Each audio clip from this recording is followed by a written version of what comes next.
moving forward. We need to You are welcome back all the time. So. Thank you so much, Vince. At least on this stage. At this stage, yes. So, look, we need to let Australians know that what's going on, and also that there are options. You see, at the moment, it's almost like we've gotten to this rut where it's either Liberal or Labor. And, come hell or high water, we don't vote for anyone other than Liberal or Labor. Greens have been coming a poor second, but, they've got some great policies. They've got some that maybe some people don't necessarily agree with. Whatever. The point is, at this juncture, when we look at overlay climate change and some of the other issues that are occurring, the Greens by far are the best choice. But even their model, and that's where we sort of left off, needs funding. The Green New Deal is what I'm referring to. And they propose to do that with, new levies and possibly some taxes in there as well, which makes sense. Otherwise, how do you fund these things? Well, our model is different. And that's where our model differs to the Greens. The way we will actually fund it is that currently, if you look at the federal budget, there's $180 billion being spent on federal welfare. All right. Now, if we were able to reallocate the majority of that, and what that means is all the people who are currently receiving social welfare will still receive an income from UrReferendum. However, the income will be in the form of contra credits. Now, I don't know if your viewers are aware of what a contra deal is, but currently, if two businesses come together, let's say you and I came together. A contra deal between this radio show and us could be I provide a certain amount of catering, all right, certain amount of meals, food, and then you provide a certain amount of advertising. Yep. And no money changes hands. We're looking for sponsors. Perfect. So no money changes hands, but we've essentially swapped services. I've got what I wanted. Yep. You've got what you wanted. Yep. And no money had to change hands. Okay. All right? Yes. So this is how we're going to fund all of our activities. So firstly, anyone who's currently unemployed, there's about 715,000 unemployed at the moment. Yes. All of these individuals will provide full-time labour in a community enterprise which fixes some of our, what we called earlier, tragedy of the commons. Yes. Issues that are just not being handled for one reason or another, generally because of not enough money. All right? Yes. These individuals will work 38 hours and they will receive $1,633 or $85,000 a year in community contra deal credits, which will be, that's what they will be called. But however, when you look at your account, it'll look exactly the same as what your bank account looks like now. Yep. It'll be a bank account which has those contra credits in it. You'll be able to go into any shop and just use your debit card like you do now. There will be no difference from the user perspective. From the business perspective, there will be on their ledger a column for contra credits and a column for Australian dollars. Yep. All right. And to clarify how this would work, let's take an example of a cafe. All right. So a cafe down the corner has one full-time employee. All right. Currently earning about $24 an hour. All right. This employee will now start to get paid by this contra deal method, $85,000 a year. Now this employee has already just bumped up their income to $42 an hour from $24 an hour, and from their perspective, it's no different to Australian dollars in that they can just go off and buy whatever they want. All right? Okay. The employer, the owner of the cafe, is better off because we've just wiped the employee costs. Yep. Which is a third of their costs, at least. All right? So all of a sudden, the business is more profitable. All right? Okay. So the business is more profitable, the employee is better off. Now, the last piece of that pie is each item that the cafe produces they still need, the coffee beans and the cheese and the bread and the whatever it is, the material to actually create the products that they sell. All right. So what we will do is we will credit them for that, the $300, $400, $500, whatever it is that they need in material. Okay. And that will go onto their monthly or quarterly BAS statement. That's how you will work out your credits. Yep. Whether they owe us or we owe them. Sounds a little complex. It is a little bit, but you don't have to. Okay. Do you use an accountant? Not anymore. But the point is, that's why we have accountants. I don't even put in a tax return anymore. All right, but that's Sad. but that's why we have accountants. All right. So in a nutshell, what I'm saying is it'll become another line item. Yep. All right. So, but just think about the concept for a second. You got the cafe. All right. They're just going and ordering from whoever they order from. All right. So let's say Joe's Wholesale. Yep. So Joe's Wholesale have employees who we will also start paying. Yes. And they will have to give back a certain amount of credit for the same reason. Like, for instance, does that make sense? So those 10 employees at $1,600 per each means there's $16,000 worth of produce that they will need to provide cafes, like Yes. Cafe A, Yes. with cheese and eggs and whatever else. And we will subsidise them at their cost. But the cost will get smaller and smaller because as you go up the chain to the primary producer, the cost of what it costs the primary producer to create a head of corn or whatever it is, right, is not what we pay for it at the end, is it? That's All right? true.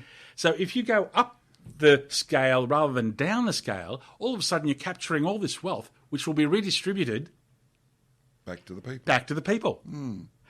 The businesses are better off because we're paying their wages. All right. Yep. Employees are better off because they're they're getting getting a good wage for whatever the they do. minimum will be $85,000 per annum. Yep.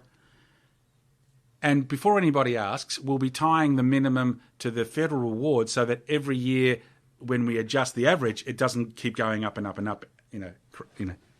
Yep. So the 85 will whatever. The only way it'll change is if the top half basically increase their wages, and then the middle half will get a pay increase. Okay. Perfect. And then at the end of the day, everyone who's unemployed will be employed.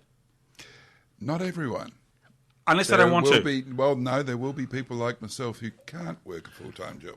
Okay, and that's fine. See, what I'm saying is if you can only work 2 days a week, Sure. yeah, okay. Could do that. Well, that's... Probably half a day every day. and that's okay. That's 8 hours, 10 hours? How many hours a week, let's say? That'd be, 20 hours a week? Yep. 20 hours a week? 1920, yeah. All right, so multiply 42 by 20. So you're still earning $840 a week. Okay. That's a bit better than Let me what we currently have. think about Yes. that. Let's very quickly listen to a message from our sponsors, which is a little bit late. We're back. A very good message there. Sorry it was late. A little. We've got another one at 11:30, so you mustn't forget that. All right. Sorry, Peter. I disrupted your train of thought. No, that's all right. So just to let everyone know, this model, we're calling it the Counterbalance Economics model, all right, was sent to economists both here and abroad, and the feedback's been positive and supportive. Okay. In fact... Although with economists, you've got to admit that... True. You ask, 5 economists for an opinion, you'll get 8 opinions on it. Agreed. The positive, I suppose, for us is that no negatives. They've had questions, obviously, as you would expect, but no negatives. That's good. To point to now, up to now. So look, we're. The other thing, of course, is we want to just keep in focus the equal opportunity for all. All right. Yes. This model allows us to get back to that because it takes care of the biggest challenge, which is the financial one. When you look at inequality, you can't get away from the fact that income is the key source. Yes. All right, and Tell me about following that, the wealth inequality that grows over time. So, back to the 1,000 people scenario we started with, we all start at the same level, but over time, some people, through luck or what have you, gain more wealth. Yes. There's nothing wrong with that. But the point is, if they are able, with that wealth, to get more influence, that's where the system breaks down. All right, okay. And unfortunately, that's where we are at right now. So we really do need some structural realignments, an upgrade to our democracy, and an upgrade to our economy, which we've just talked about. And it doesn't have to be major. Just the switching of the model where Australians get to vote on key policy issues. Yes. All right, would bring us back to a democratic system as opposed to what we have now. All right, okay. Just by switching up what we just talked about, the economic system, where everyone actually gets a go, rather than having the situation where 5% of the population has to be unemployed at any given time. Now. In Canberra, apparently. Yeah. But the interesting thing about that is you hear my cynicism is showing. Well, it's just I don't blame you, and I think a lot of Australians would share that cynicism. And the unfortunate thing is, whenever I hear a Polly, whether it be Mr. Morrison or anyone else, talk about the unemployed, it's they should sort of get off their backside and work harder and try harder, right? But I've never heard a Polly say that 5% of the population has to be at or below, it has to be sort of unemployed. Yep. Have you ever heard that? No. So what your referendum stands for is frank and honest discussion about the real issues as they are. Yep. See, I would have thought that we're so clever we can go to the moon. These economists would have put their heads together and come up with a way to kind of fix this structural issue with economics. Yep. Rather than it's almost like having a 6-cylinder car where only 4 cylinders are working, and eventually getting to the point where you say, bugger it, we'll just keep. That's the way it is, Yep. We can only run it with 4 cylinders. Well, think about without even talking about the poverty, you're condemning this 5%, 715,000 Australians to live in poverty, right?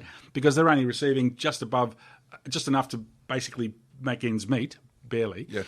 The loss of productivity. Yes. If you're able to utilise this group, and there's just so many areas we could use a hand. Yep.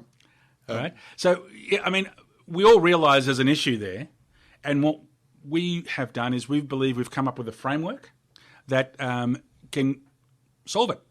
Really, that simple. And we're happy to have critical review from anyone and talk about what is possible and possible issues with the model. But to date, we haven't had any. There's nothing that's been. Nobody's been able to come with a critical issue with the model. The model works. Mm-hmm. If you accept that contra deals work, then the rest of the model works. Yeah. Okay. All right. And would love to hear from your listeners if anyone wanted to. Certainly given us something to think about. Yeah, you've floored them, I think. No, it's a different framework, as you say. So it's The other thing I should point out there is that this model works whether you're talking Africa. It doesn't matter what the context is, because what we're talking about is the average weekly earnings. So yes. Obviously that'll be different in different countries. Yes. All right. But that's scale. You could actually scale this in any way, put it in any context, and it'll work for that region. You see that? So whether the average is $10 a week, or whether it's $1,600 a week, that doesn't bother me too much. I can see how that would work really, really well. My concern would be more of the checks and balances type. So what we talked about before, in theory, on paper, yep, it would be easy to put in checks and balances, but you would be relying on a whole technological layer there. You're talking about the voting component, or it may be vulnerable, whether it's information going out or information coming back. It could be. I hear you. Yeah. Thank goodness for what is it called? What does Bitcoin use? the system that Bitcoin uses to keep it all secure. Chain link and what have you. Yeah. I suppose what I'm saying is technology is there. Yes. All right. To implement private, secure voting systems. All right. Which could be done securely. And I agree. Yeah. I agree. However, the people that manage that system aren't necessarily going to be so absolute. You know, I suppose when you put things into context of where we are now, we have to make a change. Yes. There's no question. No, I'm with you all the way. Yes, I know. I would have to, personally, I would have to be involved and be comfortable that whatever system is implemented Correct. Yes. is proof against outside interference. Agreed. Because we know that foreign happens. Governments who would see a benefit to this Absolutely. Look, I think are you're known right. to meddle. I think you're right. And look, bottom line is I not only welcome but suggest we all do need to get involved. It really has to become... I've been thinking that for years. Yeah. I've been thinking, well, why do we give... The classic point. Yes. I live in an electorate. Our representative, and has been for many years, is Kevin Andrews. Yep. Kevin Andrews is the absolute quintessential Yes. person that's causing many of the problems in Parliament because he doesn't believe in climate change. He doesn't believe in supporting people who are crook. He doesn't believe in all sorts of things. Yeah. I finally got to meet him the other day at the last election, believe it or not. Okay. And I shook his hand. I made a pointed, because I've never seen him before and I've never talked to him before, and he was so disinterested about me. I kind of think, well, he's been voted in for something like 20 plus years, and he doesn't care about, apparently doesn't care about his electorate. It's a shame, isn't it? And he's my representative to Parliament. Yeah. You multiply that by however many politicians there are out there, and I do know some of them get into the business for the right reasons, but on the evidence of some of the people I've met, not all of them. But can you imagine if we flipped that around, like we said before, and actually made the Australian people, the electorate, the board? Yep. Now, I know I've been in that situation, going into board meetings and seeing CEOs. It's a different dynamic. Yes. They know they're going into, their bosses are there. They're going to be respectful. They're going to be, sharp. They're going to be right. And this is what is lacking. We've got it backwards, people. We really do, Australia. And unless we see, this is the other point I really need to make, with the erosion of our rights. Yes. That is going on. It doesn't happen all in one go, but bit by bit, our rights are being eroded. It's possibly even worse than that. They're being misguided. No, corrupted. No, that's probably too strong a word too. But anyway, it's not what we're putting up. No, we've got a black and white decision when we vote for politicians. Correct. You vote for this party who had these policies. You vote for that party who has those policies. And you try to vote for the party which covers your personal closest preferences. To, yes. Which may not be your self-interest, one or yes. the others. Yeah. And obviously, and in various electorates, one set of policies obviously take precedence over another, whether I agree with it or not. And being in a safe Liberal seat, I know where my preferences are going. Yeah. And as I've mentioned before, I'm a Liberal voter from way back, but I haven't voted for Liberal Party since we moved into the electorate, which is 30 years now. I hear you, and I think a lot of Australians listening would be in the same boat. That they see personally, I started this journey as with a charity. Yes. I don't really want to get into politics, but the problem I have is that if I don't see any other way than the model we've come up with works, right? The bottom line is it works, but to go down the academic route would take 20 years, yes, or more. Yes. And we don't have 20 years. We've got 10 years, according to the UN report, to reduce our emissions by 45%, or we're in trouble, folks. Yes. You know, and apparently what we just saw at last, you know, the fires and what have you, is just a taster of what's to come. Yes. Now, this isn't about being alarmist. It's about scientific facts and what nature does when you mistreat it. Yes. So either 99% of climate scientists would agree with that. Support that. Yeah, absolutely. It's academically, it's not an issue. No. And I think if you actually went out there and polled the general public, that you'd find the same response. The majority of Australians want something done. In fact, the majority of citizens on planet Earth want something done. Absolutely. All right? So what's the hold-up? Really? You know, if we were really living in a democracy as per, you know, as it is in the dictionary, yep, then there wouldn't be an issue. We'd be already on the way to eliminating coal and, you know, getting into renewables for real, etc., and not propping up, you know, archaic industries that just for money, for someone's benefit. Yep. No, so bottom line is we need to change. Now, it's not going to change on its own, unfortunately. That's what we know. So that's why we've been compelled to start the party called UrReferendum. Yep.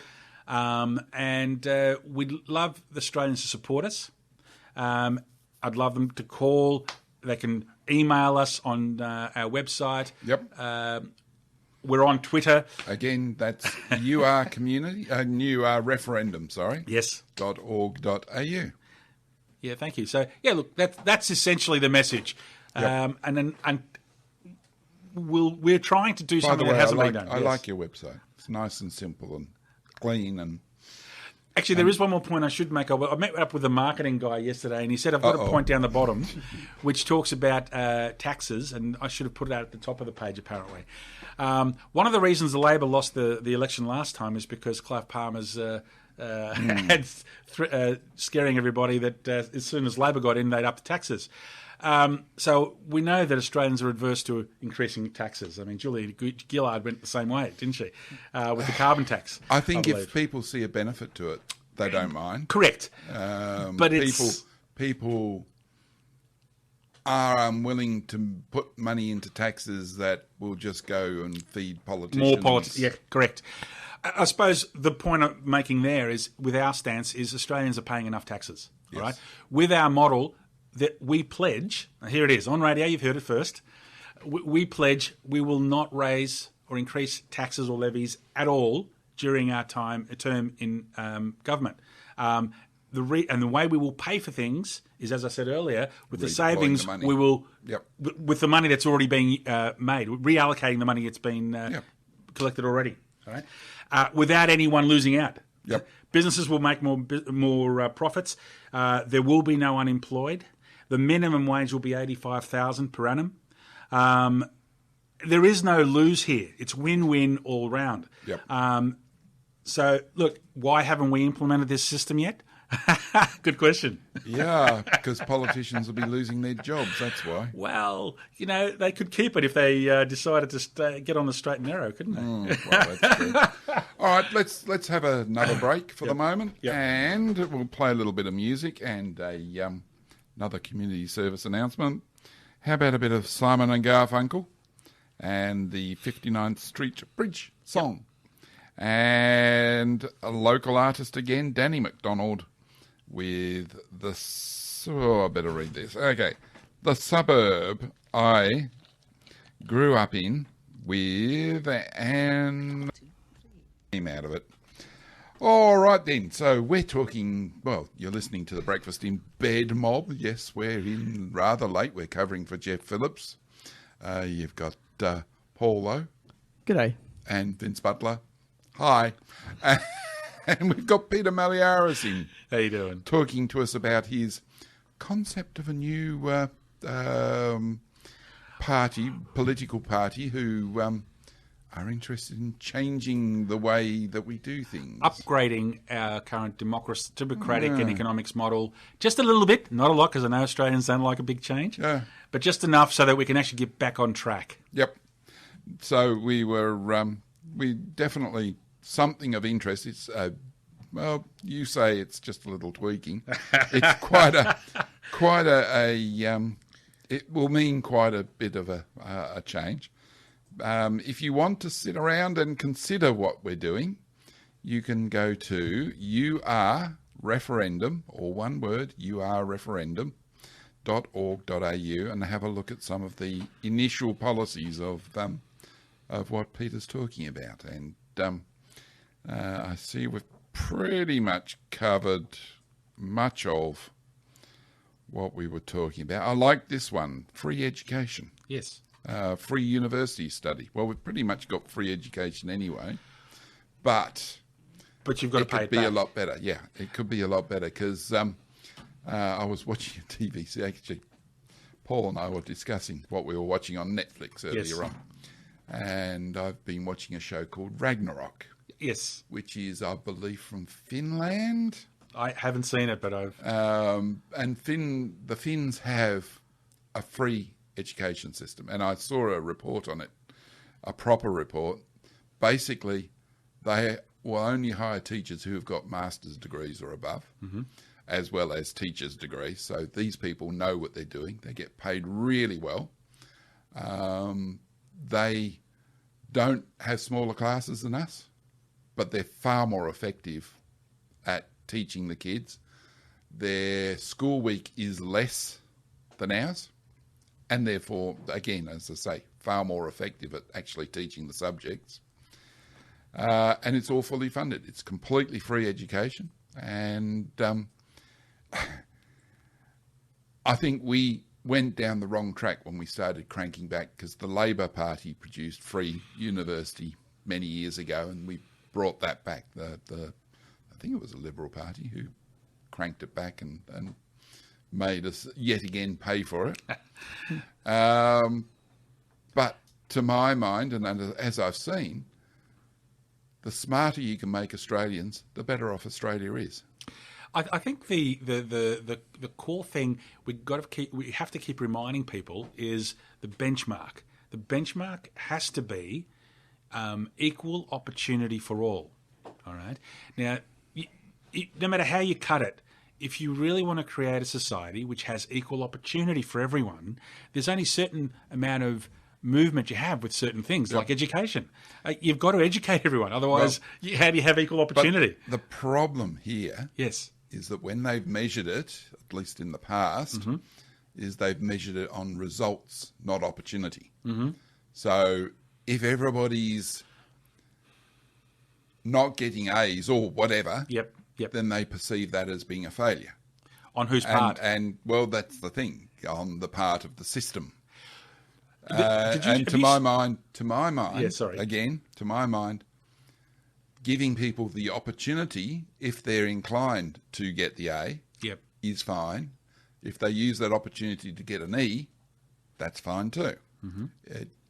I don't know if there's any reflection on the teaching or whatever. Yes. But as long as people get the opportunity to do it, absolutely, that's where it is. Equal opportunity, absolutely. But where they seem to be focused on now is results. Well, it's interesting. That's with all that Lapland testing and what have you. Look, you need that. But at the same time, as you say, we can't get away from the fact that if you want to create an equal opportunity society, you've got to educate everyone. And in fact, I read a report recently which said that when we're kids, 97.5% of us are creative geniuses, literally, right? By the time we get to our age, I think it's dropped to about 12%. Okay. Now, what's happened between childhood and now to create that situation?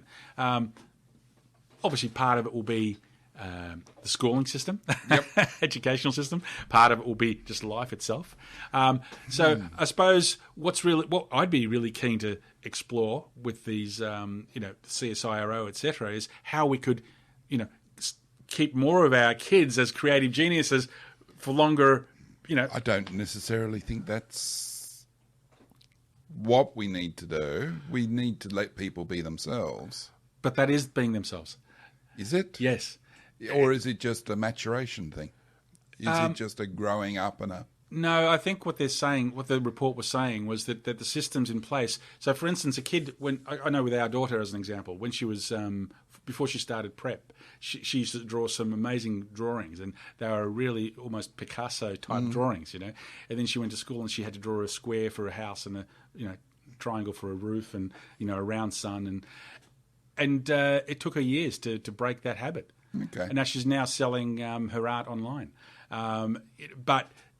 For years, she lost her confidence. Yep.